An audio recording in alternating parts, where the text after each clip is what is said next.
Hey guys, and welcome back to another Lost Bits video here on TetraBitGaming, the series where we explore the unused, altered, and unseen content in gaming. Now, after my recent video on Friday Night Funkin's new Weekend 1 update, I thought I'd be done with the game for a while, until the next major update, but then the Funkin dev crew decided to update the game's source code as well, so here we are. If you haven't watched my previous videos, I highly recommend them for some context, but in this video we'll be going over several unused things found within the game's source files. So go funk up that like button below, it's time to check out some more Friday Night Funkin' Lost Bits. Alright, so first up here, just gotta clear something up from my last video. I went over the unused sketch of I Am Mom, where the title of the file was aimed at me, and some saw this as the devs calling me out or throwing shade or something, and I thought it was kind of obvious, but this is just Phantom Arcade poking some fun, so don't worry, it's just a cheeky joke and the Funkin devs don't hate me or anything, at least not too much. See, here's Phantom Arcade even saying so. Anyways, let's first kick things off here with another thing I mentioned in the previous video, and that was these sheets featuring a whole bunch of early sketches of both Pico as well as Darnell for their combat in the song Blazin'. In the source code is a file titled Weekend 1 Fighting Rough Assets, and here we can actually see a short animation put together featuring some of these sketches. Now, by default, the two characters are seen separately like this, but I took the liberty of adjusting the keyframes a bit and putting them on two different layers at the same time, and it almost kinda looks like an actual fight between the sketch fellas. Then, also related to their scrap, we got this sketch meant for placement of the duo, and then there's also this graphic of some lines in a bunch of shades, and this is apparently meant to serve as a placeholder for the lightning strikes that are seen in the background of Weekend 1. Then next, in my previous video, I mentioned the early concept art of the Weekend 1 background that was left over in the files of the release version of the game, and we got a few more unused graphics related to the background that are also found in the source files. The first of these is a section of the background with the wall, but with a noticeable lack of graffiti on it. And then secondly, listed as Care Ref, is quite a funky image of Weekend 1. Care Ref, I'm assuming, is a shortened form of character reference, so this was likely used as a reference for where the individual characters were to be placed. And of course, we can see the background graphics all sporting different colors, and I believe this was probably done to indicate and differentiate the different layers that each of the background art bits would be placed on.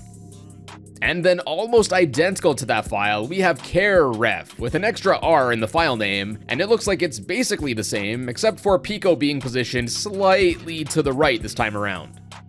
Now moving on, next up, Phantom Arcade recently dropped some early storyboards for the Weekend 1 opening cutscene, and this gives us an awesome, really early look at how the cutscene was planned to be animated. The overall plan is pretty much the same, it's just really cool to see these early sketches like this. And then similarly, next are actually two unused videos found in the source files, both of which are again early versions of the animated cutscenes seen in Weekend 1, but this time obviously much further along than the storyboards. Anyways, the first of these early cutscenes is simply titled Darnell Cutscene 1, and as you can see, the background art is completely absent here, and this just goes to show how much the background art adds to these animations. And although some sound effects are present, most are missing, resulting in some pretty awkward silence for the most part.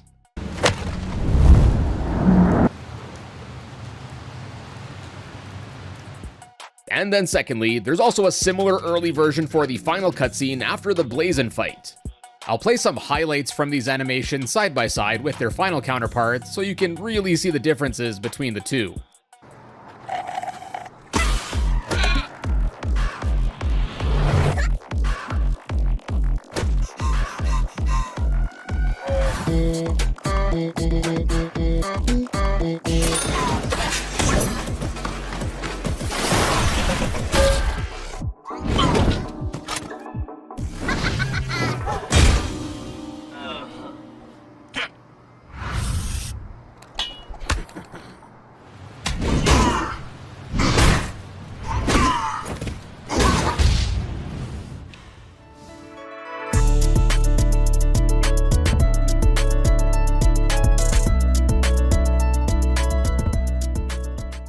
Now next, added to the assets for Pico in the newer updates, we have an unused idle animation of Pico dual-wielding his blasters, which although he's seen dual-wielding in the Week 7 Tankman stage in some different animations, here in Weekend 1, as well as in Weekend 3, he only ever rocks a singular pew-pew device, as his other hand is always occupied by a microphone.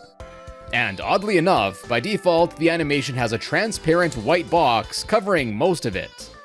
It's not really clear where this was intended to be used in this update, or perhaps the idea was originally that Pico would ditch the mic for a second gun. Next up, found in the assets for the results screen is a bit of annotating that the developers did that isn't ever normally seen, and here we can see notes for entire font in symbol, as well as high score animation, I guess indicating that this was a placeholder for said animation. We'll get to some more unused art stuff later in this video, but now let's switch things up and go over some more currently unused audio stuff that was found in the source files. The first set of these are actually old sound effects of Nene and Darnell laughing. Here's a quick comparison of these early laughs with the ones that did go on to be used in the current cut of Weekend 1.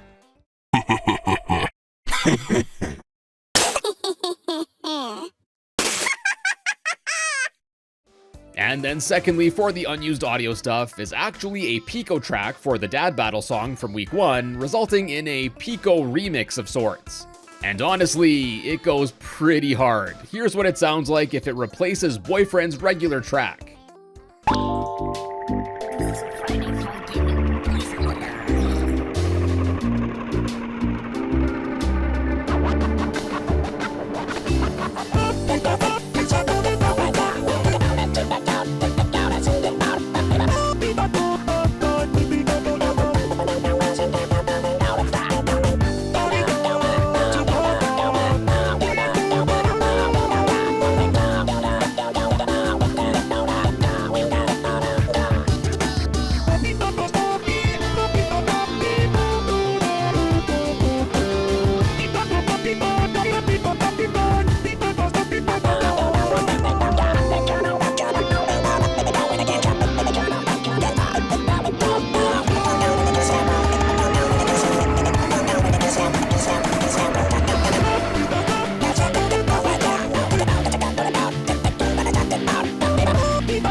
We finally got Pico as a playable character in Weekend 1 here, but does the existence of this Pico remix suggest that maybe we'll see him officially playable in other weeks without the debug menu, as well as with his own unique remixes? Certainly nothing confirmed currently, so only time will tell.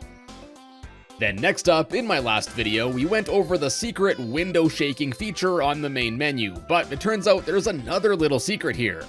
By pressing left, right, up, down, you can actually unlock another secret in which the title screen theme will not only change to a slappin' tune, but the colors will also change along to the beat. It's pretty cool.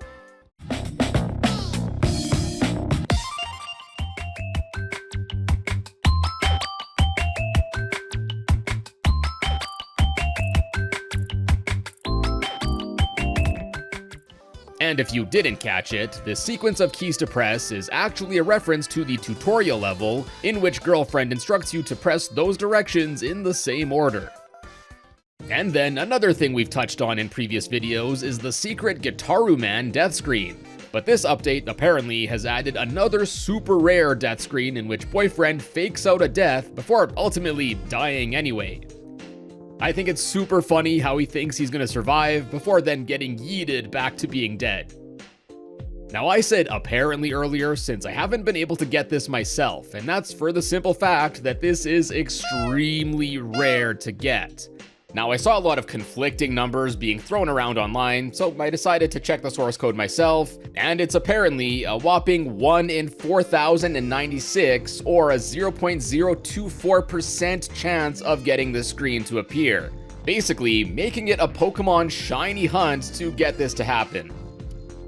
And now, last up for this video, we went over several unused sketches hidden in the game's source files in my previous video, and wouldn't you know it, there are a bunch more that were found added in the recent updates to the source code too. So first up, found hidden amongst the Weekend 1 UI assets for the story mode menu is a sketch of Chris Chan. Now, I certainly won't go into detail of who Chris Chan is in this video if you don't know already, but if you want to learn more about Chris Chan and Sonichu here and have a few minutes to kill, there is, I kid you not, a whole documentary series on YouTube that's currently up to part 85 chronicling Chris Chan's history, and it's not even finished. Anyways, yeah, no clue why this is found amongst the menu graphics here, so your guess is as good as mine. And then last up, there are also several additional unused sketches found amongst the assets for Nene. We got a sketch of Nene herself facing forward, some minimalist pixel art of Mario just titled Mario LOL. There's an obligatory Among Us meme with one crewmate about to crush another with a 1,000-kilo weight titled Amigas. Next is this sketch titled Kingdom Hurts, obviously a reference to Kingdom Hearts, as we can see Sora reaching out to a rather interesting looking Mickey Mouse, I think. Then we got Homonoid, which is a sketch of Alien Hominid, a character from a game of the same name released in the early 2000s that was co-developed by Tom Fulp, who in addition to creating Newgrounds and developing games like Castle Crashers and Battle Block Theater, also made Pico School, and Pico of course needs no further introduction. And while we're talking about Alien Hominid, Boyfriend's new pose on the result screen after completing a song is another Easter egg to that game, as this appears to be the exact same pose that Alien Hominid does in his own game. Then next, we have a sketch titled Two-Headed BF for That Obsessed Guy. No clue who this obsessed guy is, or of all things why he'd be obsessed with this, but yeah, just as the title suggests, we have a sketch of a two-headed boyfriend as well as a skeleton for a death scene where we can see that his head isn't the only thing that was multiplied by 2. Then after this, we have another sketch, this time titled Stream Doodle LOL. And here we can see a sketch of Knuckles, I think Hank J. Wimbledon from the Madness Combat series. And then, I'm not 100% sure who this is, but it kinda looks like Joe Biden being hugged by Sonic with a Virginity Rocks tattoo on his arm, while they both have an undisclosed white liquid on their faces. Yeah, you can't make this up. And then last, but absolutely not least, is a series of sketches simply titled Crap. And going left to right here, we start with a sketch of Mario doing a BLJ or backwards long jump, followed by another sketch of Mario, this time in a Nintendo 64 polygonal style, and then we got yet another sketch of Mario, but this time of Racist Mario from the animation of the same name made by Flash Gitz, specifically from this section of the animation it looks like. And then finally, the rest of the sketches here involve Walter White and Jesse from the Breaking Bad series, and yeah, I'll just have to show it to you here. And I think that's about it for now, at least until the next major update, or if another truckload of more unused content gets dropped.